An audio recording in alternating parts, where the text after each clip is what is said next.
आज के इस वीडियो में हम चर्चा करेंगे शरीर का पांच भौतिकत्व या शरीर की पांच भौतिकता। अर्थात ये जो शरीर जो है ये किस प्रकार से पंच महाभूतों से बना है, तो इसका ज्ञान हमें आवश्यक है। जैसे आचार्यों ने कहा है कि पंच महाभूत शरीरी समवाया पुरुष इति यस्मतः। तो जो शरीर का जो निर्माण जो है वह पंचमहाभूत और आत्मा के संयोग से होता है, जिससे आत्मा का दर्शन हमें होता नहीं है। जो भी दर्शन होता है यह पंचमहाभूतों से निर्मित अंग प्रत्यंगों का ही दर्शन होता है। और आत्मा जब छोड़कर या आत्मा को छोड़कर जो सभी जो अंग प्रत्यंग जो है उनकी जो निर्मिति जो है, उनका जो निर्माण जो है वह पंचमहाभूतों से ही होता है। ये जो पंचमहाभूत निर्मित अंग प्रत्यंग जो है, इसमें विकृति या विषमता निर्माण होना या रोग निर्माण होना, ये जो बातें जो है ये बातें या ये इस प्रकार के जब रोग या विकृतियाँ जब निर्माण हो जाती है तो हम जो उस स्थिति को हम रोग कहते हैं या व्याधि कहते हैं। और ये जो रोग या ये जो व्याधि है जो है, इसके लिए जो हम औषधि उपयोग में लाते हैं वो भी सभी पांच भौतिक ही होती है। तो औषधि चिकित्सा के लिए या फिर रोग के परीक्षण हेतु हमें पंच महाभूतों की शरीर की जो स्थिति जो है, पंचभौतिक जो स्थिति जो है, या उन पंचमहाभूतों से निर्मित जो शरीर के जो अंग है उनकी जो स्थिति जो है उनका ज्ञान होना हमें आवश्यक है। अर्थात शरीर के अंग जो है वो पंचमहाभूतों से बने हैं। उन पंचमहाभूतों से निर्मित अंगों में जब विषमता आती है तो रोग निर्माण होते हैं। अब जब रोग निर्माण होते हैं तो उसकी हम चिकित्सा करते हैं, और जो औषधि द्रव्य जो उपयोग में लाते हैं वो भी पंचभौतिक होते हैं, पांच भौतिक होते हैं। तो इस प्रकार से जो है इस शरीर के निर्माण हेतु, इस शरीर के स्थिति हेतु पंचमहाभूतों की अत्यंत आवश्यकता होती है, या यही शरीर के निर्मापक भाव है, ऐसा हम कह सकते हैं। उसके बाद हम देखते हैं कि जब शरीर मृत हो जाता है, कि शरीर का जब नाश होता है, तो जैसे कहा जाता है कि मृत्यु के पश्चात जो है हम कहते हैं कि ये जो पांच भौतिक शरीर जो है वो पंच तत्वों में विलीन हो गया, मिल गया। निर्माण भी पंचमहाभूतों से है, स्थिति भी पंचमहाभूतों से है, और अंतिम विलय जो है वो भी पंचमहाभूतों में ही है। इस प्रकार से हमारा जो शरीर जो है, इस शरीर के प्रत्येक अवस्था में पंचमहाभूतों की उपस्थिति होती है। शास्त्र में कहा है सर्वम द्रव्यम पांच भौतिकम, सर्वद्रव्यम पांच भौतिकम। जैसे आयुर्वेद शास्त्र है और बाकी जो दर्शन शास्त्र जो है, इन सभी शास्त्रों में जो है ऐसा कहा गया है कि सभी द्रव्य जो है वह पांच भौतिक होते हैं। आयुर्वेद में आचार्य सुश्रुत जी ने कहा है कि दोष धातु मल मूलम ही शरीरम। इस शरीर का जो निर्मापक या इस शरीर का जो मूल जो है ये दोष धातु मल है, या शरीर जो है दोष धातु मल पे ही निर्भर होता है। और ये सभी जो दोष धातु मल जो है ये सभी पांच भौतिक होते हैं। तो इन पंचमहाभूतों से जो शरीर में जो अंग प्रत्यंग या जो जो गुण हमें दिखाई देते हैं वो कौन से होते हैं। आचार्य सुश्रुत ने इनका वर्णन किया है कि आकाश जो होता है, अंतरिक्षास्तु मतलब आकाश, अंतरिक्ष हम जिसे कहते हैं, अंतरिक्ष मतलब आकाश। ये आकाश से जो है शब्देंद्रिय, उसके बाद में सभी प्रकार के सर्व छिद्राणी समूहों, विविक्तता, अर्थात जितने भी शब्द है या शब्द की जो उत्पत्ति है, उसके बाद में शब्देंद्रिय जो है, कर्ण जो है, उसके बाद में शरीरगत सभी जो अवकाश या जितने भी छेद है, छिद्र है, छिद्रों का समूह जो है, और विविक्तता अर्थात एक का दूसरे के साथ पृथक रहना या पृथक होना, ये जो भाव जो है, ये भाव इस आकाश के द्वारा निर्माण होता है या आकाश महाभूत से हमारे शरीर में निर्माण होते हैं। उसके बाद में वायवास्तु स्पर्शनेन्द्रियम सर्वचेष्टा समूह सर्व शरीर स्पंदनम लघुताच, अर्थात स्पर्श ज्ञान जो है वायु के द्वारा होता है। त्वचा जो है स्पर्शनेन्द्रिय, ये भी वायु महाभूत से निर्मित अंग है, इंद्रिय है। सभी चेष्टा जो है इस वायु के कारण ही होती है। साथ ही सभी जो शरीरगत जो स्पंदन जो है, पल्सेशन, स्पंदन जो है, ये सभी इस वायु के कारण ही होता है। और लघुता, जो हल्कापन जो है, वह भी इस वायु जो महाभूत जो है, इससे ही हमारे शरीर में निर्माण होते हैं। उसके बाद में जो अग्नि महाभूत जो है, इस अग्नि महाभूत से रूपम, रूपेंद्रियम, वर्ण संस्थापो, तो ये सभी जो है, जैसे रूप है देखने की क्रिया, यह हमारा जो रूप जो है, उसके बाद में चक्षु, नेत्र, वर्ण, हमारा जो वर्ण जो है वह अग्नि के कारण ही उत्पन्न होता है। उष्णता हमारे शरीर की, शरीरगत तेज, पाचन कार्य, हमें जो क्रोध आता है वो क्रोध, जो तीक्ष्णता जो है वह, और शौर्य, शूरता, तो ये सभी जो गुण जो है ये अग्नि महाभूत के कारण ही हमारे शरीर में हमें दिखाई देते हैं। जल महाभूत से जो है रसो रसनेन्द्रियम, तो रस जो है, रसनेन्द्रिय जिसे हम जीवा कहते हैं, शरीरगत संपूर्ण द्रव भाग। उसके बाद में शरीर में जो भारीपन जो है, शीतलता जो है, स्निग्धता जो है, ये सभी हमें इस जल महाभूत से ही हमें शरीर में दिखाई देती है। उसके बाद में जो पृथ्वी महाभूत जो है, इस पृथ्वी महाभूत से कौन से गुण हमारे शरीर में होते हैं, तो गंध का ज्ञान जो है वह पृथ्वी महाभूत से ही होता है। गंध ये विशेष गुण है।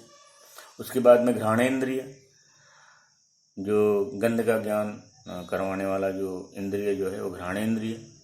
शरीरगत सभी जो ठोस भाग जो है, मजबूत भाग जो है, दृढ़ भाग जो है, ये सभी भागों का जो निर्माण जो है ये पृथ्वी महाभूत से ही होता है।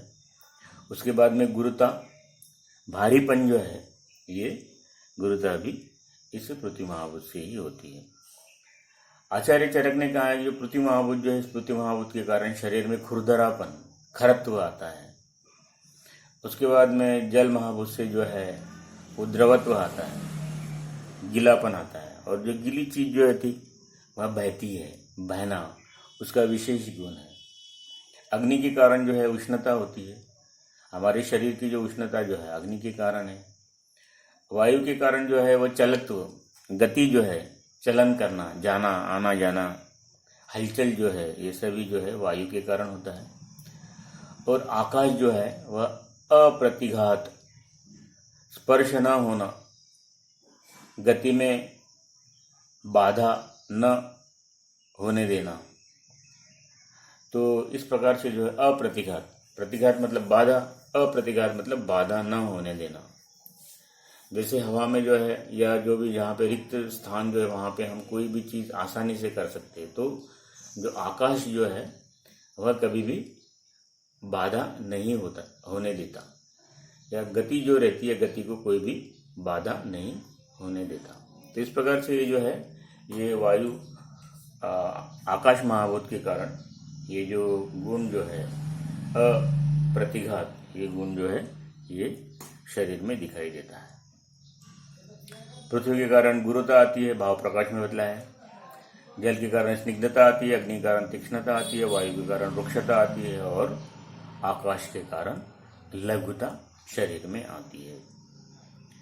वैसे वायु के कारण भी लघुता बदलाया गया है, मगर आकाश के कारण भी लघुता आती है। जैसे कोई गुब्बारा है, उस गुब्बारे में जब हवा भर देते हैं हम, तो अंदर जो है गुब्बारे के अंदर आकाश का निर्माण होता है और वहाँ वायु रहता ही है। हम देखते हैं कि वो जो गुब्बारा जो है हल्का हो जाता है, लघु हो जाता है, ऊपर की ओर जाता है। तो लघुता जो है वो आकाश महाभूत से निर्माण होती है, या आकाश महाभूत का जो गुण जो है ये लघुता बदलाया गया है। ये जो सभी गुण जो है, इन सभी गुणों के कारण ही शरीर में हम चिकित्सा जो है यह कर सकते हैं, या इन गुणों का शरीर तथा चिकित्सा में बहुत ही महत्व है, विशेष महत्व है। यदि हम त्रिगुण जो बतलाए गए हैं, सत्व रजतम, इनका महाभूतों के साथ यदि संबंध देखते हैं तो भी हमें यह दिखाई देता है कि जो आकाश महाभूत है वह सत्व बहुलम आकाशम। ये सत्व महाभूत से जो आकाश की उत्पत्ति होती है। रजो बहुलो वायु, रज गुण से वायु की निर्मित होती है। सत्व रजो बहुलो अग्नि, सत्व और रज गुण से जो है अग्नि की निर्मित होती है। और सत्वतमो बहुला आपा, सत्वतम गुण से जो है आप, और तमो बहुला पृथ्वी, अर्थात जो पृथ्वी जो है वो तम से निर्माण होती है। अर्थात ये त्रिगुण जो है, ये त्रिगुण जो हमारे शरीर में होते हैं,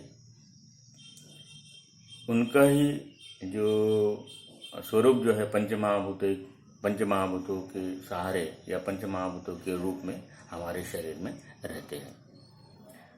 त्रिदोष का पंचमहाभूत से क्या संबंध होता है? तो जैसे हम देखते हैं कि जो दोष धातु मलम मूलम ही शरीरम कहा गया है, तो कौन से दोष में कौन से महाभूत का प्राधान्य होता है? तो वायवाकाशाभ्याम वायु, वायु और आकाश से जो है हमारे शरीरगत जो वात का जो निर्माण होता है या वायु का निर्माण होता है। पित्तम आग्नेयम, शरीर में जो अग्नि जो है ये हमारे शरीर में पित्त का निर्माण करते हैं, या पित्त महाभूत से जो अग्नि महाभूत से जो है पित्त का निर्माण होता है। और कफ जो है अम्ब पृथ्वीभ्याम श्लेष्मा, जो अम्ब मतलब जल और पृथ्वी, इनके कारण जो है श्लेष्मा का निर्माण होता है। उसी प्रकार से जो है जो धातु जो बतलाया गया, रस रक्त मांस मेद अस्थि मज्जा शुक्र, तो रस महाभूत में जल, रस धातु में जल महाभूत का प्राधान्य होता है, रक्त में जो है अग्नि का, मांस धातु में जो है पृथ्वी महाभूत का, मेद में जो है जल का, अस्थि में जो है वह पृथ्वी का, मेद में जो है जल का, अस्थि में जो है पृथ्वी का, मज्जा में जो है जल का, और शुक्र जो है, शुक्र में भी जल का प्राधान्य होता है। तो इस प्रकार से जो हमारे शरीर की जो धातु जो है वो धातु भी किसी ना किसी महाभूत की प्रधानता से बनती है। तो इस प्रकार से ये धातु, इसके बाद में मल, स्वेद मूत्र पुरुष, जो तीन मल जो है, इन तीन मलों का भी जो निर्माण जो है या मलों की उत्पत्ति में जो है ये महाभूत भाग लेते हैं। तो स्वेद जो है पसीना, उसमें जो जल महाभूत का आधिक्य होता है, इसमें अग्नि भी होती है। उसके बाद में मूत्र, उसमें जल महाभूत का प्राधान्य होता है, अधिकता होती है। और जो पुरुष जो है, पुरुष में पृथ्वी महाभूत का प्राधान्य होता है। तो इस प्रकार से जो मल जो है, इस मलों में भी महाभूत उपस्थित होते हैं। इसके बाद में शुक्र, आर्तव, स्तन्य, इनमें क्या क्या या कौन से महाभूत का प्राधान्य होता है? तो बतलाया गया है कि शुक्रम सौम्यम आर्तवम आग्नेयम, जो द्विधात्वात्मक जो पुरुष बतलाया शुक्र और आर्तव से निर्मित, तो शुक्र जो है वो सौम्य होता है। सौम्य जो है वो शीत है, शीत मतलब जल जो है वह शीत गुण का होता है। तो जल महाभूत में जो है या जल महाभूत से जो है शुक्र का निर्माण होता है। उसके बाद में आर्तव, आर्तवम आग्नेयम, आर्तव जो है वह अग्निगुणात्मक होता है। और जैसे हम देखते हैं कि ये दोनों शुक्र और आर्तव के संयोग से ही द्विधात्वात्मक पुरुष बनता है। जो स्तन्य जो है, जो दुग्ध जो है, दुग्ध में हमें जल महाभूत का प्राधान्य दिखाई देता है। एक्चुअली व्यपदेशस्तु भूयसा एक सूत्र है कि हर चीज जो है वह पांच भौतिक होती है, मगर हर भाव में या हर चीज में किसी न किसी महाभूत का प्राधान्य होता है, प्रधानता होती है। बाकी जो वस्तुएं जो है वो 1/4 रहती है, मगर जिस महाभूत से वो बनती है वो आधे प्रमाण में होती है। व्यपदेशस्तु भूयसा वो एक सिद्धांत बतलाया गया है।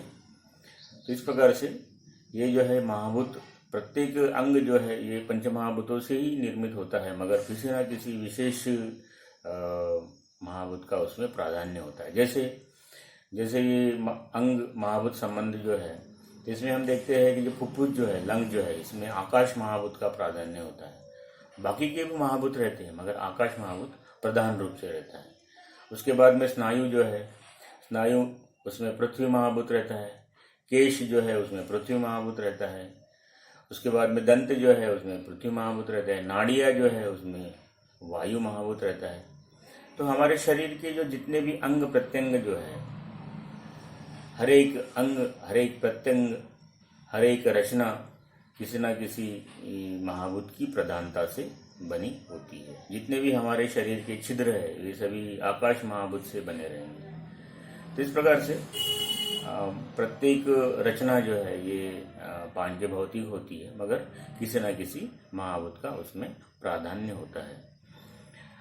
जो रस जो है, चिकित्सा के लिए जो रस हम उपयोग में लाते हैं, मधुर, आम्ल, लवण, कटु, तिक्त, कषाय, तो ये जो षड्रस जो है, इस षड्रस के विषय में कहा गया है कि जो मधुर रस जो है उसमें पृथ्वी और जल महाभूत का प्राधान्य होता है। ये जो आम्ल रस जो है उसमें पृथ्वी और अग्नि का प्राधान्य होता है। उसके बाद में लवण रस जो है उसमें जल महाभूत का या जल अग्नि का प्राधान्य होता है। कटु, कटु का मतलब तीखा, जो तीखी चीज होती है उसमें वायु और अग्नि का प्राधान्य होता है। और जो तिक्त जो है, कड़वा, इसमें जो है वायु और आकाश का प्राधान्य होता है। तो इस प्रकार से ये जो रस धातु है, रस जो है, इस रस में भी जो है किसी न किसी महाभूत का प्राधान्य होता है। कषाय रस, कषाय रस में भी महाभूत का प्राधान्य होता है। तो इस प्रकार से हमारे शरीर की हर एक रचना जो है, हर एक अंग जो है किसी न किसी महाभूत की प्रधानता से बना होता है। और ये हमें मालूम रहना जरूरी है, क्योंकि जब उस रचना में या विकृति या उस रचना में या कुछ अंग में यदि विकृति हो जाती है, तो निर्मापक जो महाभूत जो है उसमें कुछ विकृति होती है, उस कारण ही जो है उस अंग में विकृति होती है। और ये यदि दो चीजें हम यदि जान लेते हैं तो चिकित्सा जो है, चिकित्सा में जो औषधि द्रव्य जो है वो भी पांच भौतिक होते हैं, तो उसकी हम योजना सही प्रकार से कर सकते हैं। इस प्रकार से ये वीडियो में जो है हमने शरीर का पांच भौतिकत्व, शरीर किस प्रकार से या शरीर के कौन से अंग या शरीर की कौन सी रचनाएं कौन से महाभूत की अधिकता से बनी है, इसके बारे में हमने चर्चा की है।